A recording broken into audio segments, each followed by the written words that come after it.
Nuestra Constitución, como les digo, es muy débil en la regulación de los derechos sociales y ahí debiera tener una regulación más amplia, más robusta,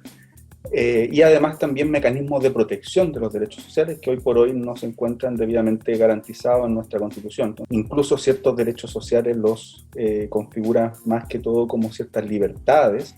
de elección, como el caso de la salud o como el caso de la seguridad social, incluso como el derecho al trabajo. Un clásico derecho social lo configura como la libertad al trabajo, más que como un derecho al trabajo. Cuando planteo que debiéramos dar un vuelco en la forma en que el Estado se hace cargo de los derechos económicos, sociales y culturales, tiene que ver con pasar de una fórmula en la cual un Estado se preocupa de igual manera, es decir, entiende que son precondiciones de la democracia, tanto los derechos civiles y políticos, como los derechos que otorgan ciertas condiciones de bienestar para que la ciudadanía pueda ejercer adecuadamente sus planes de vida y adecuadamente sus grados de autonomía y libertad. Y esa es la fórmula del Estado social y democrático de derecho que yo creo que debiéramos consagrar en nuestros primeros artículos, en las primeras disposiciones de nuestra nueva Constitución. Primero, establecer esta fórmula que nos permite orientar el funcionamiento de todas las autoridades y de todos los poderes públicos, entregarle un mandato de protección directa de todos los derechos fundamentales, ya sean derechos civiles y políticos como derechos económicos, sociales y culturales. En segundo lugar, establecer el principio de universalidad, tal y como lo establece la Constitución portuguesa. En tercer lugar, establecer principios muy claros con respecto a la protección, no regresividad, progresividad, prioridad, etcétera, también, que nos permitan ir de a poco garantizando este conjunto de derechos y que sean mecanismos de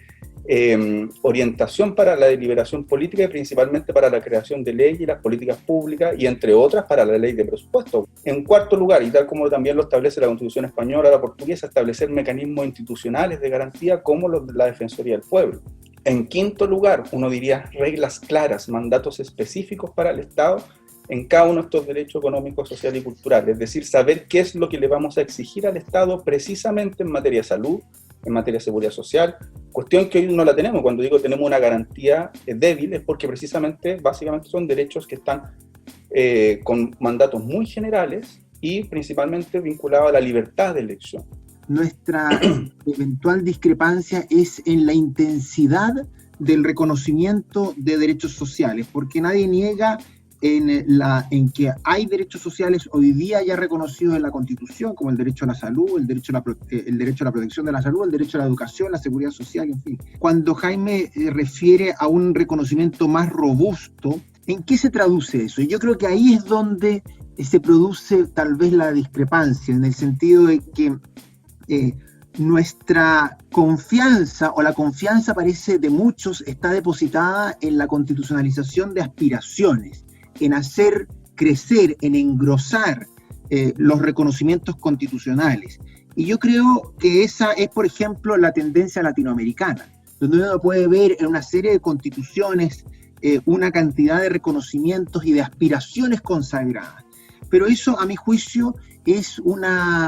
generar expectativas, eso a mi juicio es promover eventualmente la judicialización, y eso a mi juicio es olvidar que la forma de satisfacer las demandas que hay tras derechos sociales como educación, seguridad social, salud, trabajo, etcétera, no es a través de las declaraciones de derechos en las constituciones, sino que es principalmente a través de políticas públicas. Creemos que vivimos en el mito del originalismo, es decir, en el Estado subsidiario que se pensó en los 80. Y la verdad es que nuestra evolución actual tiene al Estado chileno en un estado mucho más prestacional, en un estado de atención preferente hacia los más necesitados, hacia las clases medias, a través de una serie de políticas públicas. Por eso, y concluyo, pienso que estas declaraciones en las constituciones a veces son solo eso, aspiraciones que se llevan al papel, y nos olvidamos de las cuestiones más relevantes, que es la discusión diaria de la política pública.